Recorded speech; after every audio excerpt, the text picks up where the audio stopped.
Hi friends, இன்றைக்கி நம்ம எதை பற்றி பார்க்க போகிறோம்னு பார்த்தீங்கன்னா February 7 ஸ்டார்ட் ஆக போகிற ஐசிசி T20 வேர்ல்டு கப் பற்றி தாங்க பார்க்க போகிறோம். முக்கியமாக இதில் எந்தெந்த டீமில் எந்தெந்த பிளேயர்ஸ்னால் பாசிட்டிவ், யாரெல்லாம் புது வரவு, யாரெல்லாம் வந்து எக்ஸ்பீரியன்ஸ் பிளேயர்ஸ் இருக்காங்க, எப்படிலாம் விளையாட போகிறாங்க, அதை பற்றிலாம் டீட்டெயில்டாக பார்ப்போம். ஓகேங்களா? ஃபஸ்ட்டு நம்ம டீம்லேருந்தே ஸ்டார்ட் பண்ணலாங்க. இந்தியா பற்றி எடுத்துக்கிட்டிங்கன்னா, இந்தியாவை பொறுத்தளவுக்கு டாப் ஆர்டரில் வந்து சஞ்சு விளையாட போகிறாரு. அவர் கூட பார்ட்னர் பண்ண போகிறது அபிஷேக் சர்மா. இங்கே எல்லாருக்குமே தெரியும் அவங்க ரெண்டு பேரும் எவ்வளோ நல்ல ஃபார்மில் இருக்காங்கன்னு. அஃப்கோர்ஸ் சஞ்சு இந்த சீரிஸ் அடிக்கலனாலுமே பார்த்தீங்கன்னா அதை வந்து அபிஷேக் சர்மா வந்து கவரப் பண்ணிடுறாரு. அவரோட ப்ரில்லியன்ட் பர்ஃபார்மன்ஸ்னால கவர் பண்ணிடுறாரு. அது மட்டும் இல்லைங்க, அதுக்கப்புறம் பார்த்தீங்கன்னா நம்பர் 3ல் வர இஷான் கிஷன் ஆகட்டும், நம்பர் 4ல் வர சூரியகுமார் யாதவ் ஆகட்டும், பார்த்தீங்கன்னா எல்லாருமே வந்து நல்லா ஸ்ட்ரைக்கிங் ஃபார்மில் இருக்காங்க. இந்தியன் டீமே பார்த்தீங்கன்னா எல்லாருமே வரவங்க போகிறவங்க யார் பார்த்தீங்கன்னாலும் உங்களுக்கு வந்து 200 ஸ்ட்ரைக் ரேட்டில் ஆடிட்டு போகிறாங்க. ஸோ அது ஒரு பெரிய ஒரு பாசிட்டிவாக இருக்குங்க. அதுக்கப்புறம் பார்த்தீங்கன்னா ஸ்பின் டிபார்ட்மெண்ட் எடுத்துக்கிட்டிங்கன்னா உங்களுக்கு குல்தீப் யாதவ் இருக்கார். சப்போஸ் அவர் அடி வாங்கினாருன்னா பேக்கப் ஆப்ஷனாக உங்களுக்கு ரவி பிஷ்ணா இருக்கார். அதுக்கப்புறம் பார்த்தீங்கன்னா உங்களுக்கு வருண் சக்கரவர்த்தியும் இருக்கார். ஸோ வருண் சக்கரவர்த்தி வந்து இப்போ ரீசெண்ட்டில் வந்து ரெட் ஹாட் ஃபார்மில் இருக்காரு, நம்ம எல்லாருக்குமே தெரியுங்க, அதை பற்றி பேசவே தேவையில்லை. அதுக்கப்புறம் ஃபாஸ்ட் பவுலிங் அட்டாக் பார்த்தீங்கன்னா பும்ரா இருக்கார், ஹர்ஷ்தீப் சிங் இருக்கார், ஹர்ஷீத் ராணா இருக்கார். ஸோ இதில் வந்து பார்த்தீங்கன்னா பும்ராவும் ஹர்ஷீப் சிங்கும் பார்த்தீங்கன்னா ஒன்றா விளையாட வைக்கிறது கொஞ்சம் கஷ்டமாக ஃபீல் பண்ணுறாங்க. பிகாஸ் டீம் காம்பினேஷன் வந்து கொஞ்சம் கொலாப்ஸ் ஆகிறன்னு ஃபீல் பண்ணுறாங்க. ஸோ அப்படி ஆனால் இருந்தாலும் கூட பார்த்தீங்கன்னா உங்களுக்கு ஹர்ஷித் ராணா இருக்கார். ஸோ அவரும் இந்த மிக்ஸுக்குள்ளே வராரு. ஸோ இப்போ ஹர்ஷித் ராணாவுமே பார்த்தீங்கன்னா நியூ பாலை நல்லா போடுறது, டெத்லி நல்லா போடுறாரு. பும்ரா பார்த்தீங்கன்னா எந்த ஸ்டேஜில் விக்கெட் வேணுமோ அந்த ஸ்டேஜில் பவுலிங் கொடுக்குறாங்க. அப்போ ஒரு தேவைப்படுற நேரத்துலலாம் விக்கெட் எடுத்து கொடுக்குறாரு. அதுக்கப்புறம் பார்த்தீங்கன்னா உங்களுக்கு ஆஸ்திரேலியா பற்றி பார்த்தீங்கன்னா எக்ஸ்பீரியன்ஸ் ஸ்குவாடு வித் யங் ஸ்குவாடை காம்பினேஷன் எடுத்திருக்காங்க. ஸோ அதே உங்களுக்கு பேட்டிங் ஆர்டர் பார்த்தீங்கன்னா மிச் மார்ஷ் தான் ஸ்டார்ட் பண்ணி வைக்கிறாரு. ஸோ மிடில் ஆர்டரில் வந்து உங்களுக்கு மேக்ஸ்வெல் இருக்காங்க, ஸ்டாயினிஸ் இருக்காங்க. அதுக்கப்புறம் பார்த்தீங்கன்னா புது வரவாக பார்த்தீங்கன்னா கூப்பர் கானலி இருக்கார்.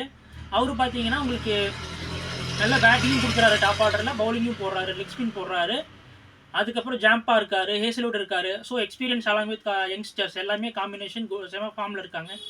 அதுக்கப்புறம் பார்த்தீங்கன்னா உங்களுக்கு நியூசிலாந்து எடுத்துக்கிட்டிங்கன்னா ஃபின் ஆலன் வந்து டாப் ஆர்டரில் வராருங்க, அலாங் சைட் டீம் சைஃபெட்.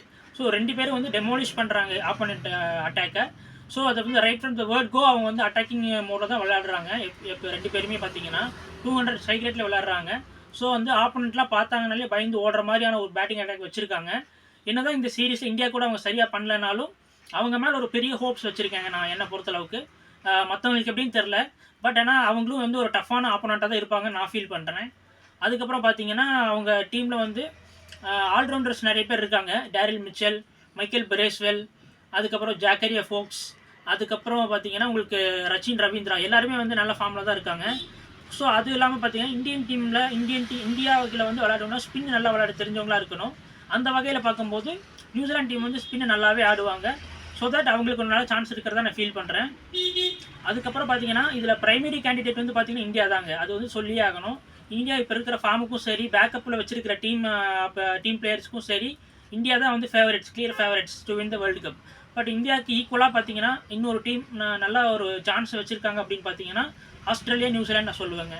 ஏன் அப்படின்னு பார்த்தீங்கன்னா ஆஸ்திரேலியா வந்து பிக் மேட்ச் அக்கேஷனுக்கு ஏற்ற மாதிரி ரைஸ் ஆகிற ஒரு டீம்.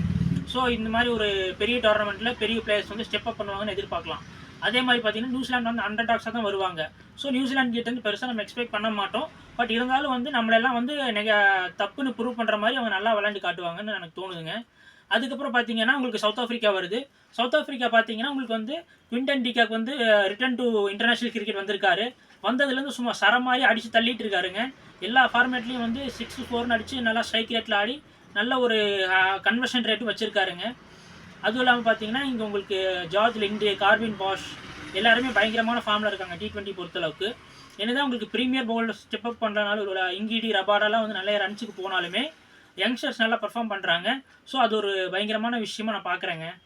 அதுக்கப்புறம் பார்த்தீங்கன்னா ஸோ என்னோட டாப் 4 பார்த்தீங்கன்னா டாப் 4 இது நல்லா நோட் பண்ணிக்கோங்க. டாப் 4 பார்த்தீங்கன்னா India, Australia, New Zealand, south Africa. இதுதாங்க என்னோட top 4 teams to play the semi-final இந்த T20 வேர்ல்ட் கப். ஸோ இதை நான் இப்போவே வந்து ஆல்மோஸ்ட் நான் ப்ரெடிக்ட் பண்ணிட்டேன். ப்ரெடிக்ஷன் மேபி தப்பாக போனாலும் போகலாம், பட் இருந்தாலும் மோஸ்ட்லி ஒரு 80% பார்த்தீங்கன்னா India, Australia, New Zealand, south Africa இந்த டீம் தான் என்னோட ஆர்டர் படி பார்த்தீங்கன்னா செமிஃபைனல் 1 to நடக்க போகிற டீம்ஸ் பார்த்தீங்கன்னா இந்த 4 டீம்ஸ்குள்ள தான் நடக்கும்னு நான் ஃபீல் பண்ணுறேங்க. அதுக்கப்புறம் பார்த்தீங்கன்னா மற்ற சின்ன டீம்ஸ்னு பார்த்தீங்கன்னா நேபாள், யுஏஇ நேபாள், யுஎஸ்ஏ இவங்கெல்லாம் பார்த்தீங்கன்னா நல்லா கஷ்டப்பட்டு தான் வந்திருக்காங்க இந்த டைமுக்கு. ஸ்காட்லாண்டு பார்த்தீங்கன்னா லாஸ்ட் மினிட்ல தான் உள்ளே வந்திருக்காங்க. அதுக்கு முக்கியமான ரீசன் என்னென்னு பார்த்தீங்கன்னா பங்களாதேஷ் வந்து இந்தியாவில் வந்து விளையாட மாட்டோம் அப்படின்னு சொல்லியிருக்காங்க. ஸோ அதனால் வந்து லாஸ்ட் மினிட்ல வந்து பங்களாதேஷோட ஸ்பாட்டை வந்து ஸ்காட்லாண்டு வந்து சீல் பண்ணிட்டாங்க. அட் த சேம் டைம் நேபாளும் சரி இல்லை யூஎஸ்ஏவும் சரி நல்லா கஷ்டப்பட்டு ஏர்ன் பண்ணி தான் இந்த பிளேஸை பிடிச்சிருக்காங்க. ஸோ அப்படி பார்க்கும்போது அந்த டீமும் வந்து பார்த்தீங்கன்னா நிறையா நல்ல பிளேயர்ஸ் இருக்காங்க. ஃபார் எக்ஸாம்பிள் நேபாளில் பார்த்தீங்கன்னா தீபேந்தர் சிங் ஐரின்னு ஒருத்தர் இருக்கார். அவர் வந்து பயங்கரமான ஆல்ரவுண்டர். 100லாம் அடிச்சிருக்காரு, 37 பாலில் அடிச்சிருக்காரு. அப்புறம் நிறைய ஆல்ரவுண்டர்ஸும் இருக்காங்க. அப்புறம் லெக் ஸ்பின்னர் சந்தீப் லமிச்சனே இருக்கார். அப்புறம் குஷால் சிங் பியூட்டியல் இருக்கார். அவர் பார்த்தீங்கன்னா நல்ல ஓப்பனர், லெக் ஸ்பின்னும் போடுவார். அதுக்கப்புறம் பார்த்தீங்கன்னா யூஎஸ்ஏல பார்த்தீங்கன்னா நிறைய இந்தியன் பிளேயர்ஸ் இருக்காங்க. இந்தியன் பிளேயர்ஸ்னால் இப்போ இந்தியாவில் வந்து விளையாட சான்ஸ் கிடைக்காதவங்கெல்லாம் பார்த்தீங்கன்னா ரஞ்சி ட்ராஃபி விளையாண்ட பிளேயர்ஸ் எல்லாம் இப்போ வந்து வேறு டீம்ஸ்க்கு மைக்ரேட் ஆகி போயிட்டுருக்காங்க. அப்படி இந்தியாவிலேருந்து மைக்ரேட் ஆகி போன இந்தியன்ஸ் தான் வந்து யூஎஸ்ஏ டீமில் வந்து பிளேயர்ஸாக இருக்காங்க. ஸோ அவங்களுக்கு வந்து Indian team players, Indian spinning conditions இதிலெல்லாம் எப்படி விளையாடணும்னு ஓரளவுக்கு நல்லா தெரிஞ்சிருக்குங்க. அப்படி பார்க்கும்போது யூஎஸ்ஏ கூட நம்ம லைட்டாக எடுத்துக்கூடாது. இதை நான் ஏன் சொல்கிறேன்னு பார்த்தீங்கன்னா இந்தியாவுக்கு வந்து T20 வேர்ல்டு கப்பில் வந்து 7ஆம் தேதி ஆரம்பிக்க போகிற T20 வேர்ல்டு கப்பில் வந்து முதல் மேட்ச் வந்து யூஎஸ்ஏ கூட தான் நடக்குது. ஸோ அதன் பாயிண்ட் ஆஃப் வியூவில் தான் நான் இதை பற்றி பேசிகிட்டு இருக்கேன். ஸோ பிப்ரவரி 7ஆம் தேதி தொடங்குற இந்த டோர்னமெண்ட் வந்து மார்ச் 8ஆம் தேதி முடியுது. ஸோ ஒரு மாதம் நான் stop cricketing action friends. Cricket lovers எல்லாத்துக்கும் ஒரு பயங்கரமான ட்ரீட்டாக இருக்கும்னு நினைக்கிறேன். அது மட்டும் இல்லாமல் டெய்லி 3 மேட்ச் இருக்குது ஃப்ரெண்ட்ஸ். காலையில் 11 மணிக்கு, மத்தியானம் 3 மணிக்கு, நைட்டு 7 மணிக்கு. ஸோ 3 மேட்ச் நீங்கள் பார்த்து என்ஜாய் பண்ணலாம். டெய்லியும் எங்கேயும் போயிடாதீங்க. 3 மேட்ச் நல்லா என்ஜாய் பண்ணி பாருங்கள். அப்படி உங்களுக்கு டைம் கிடைக்கலனாலும் அப்டேட்ஸ் பாருங்கள். பயங்கரமாக இருக்க போகுது இந்த வேர்ல்டு கப்.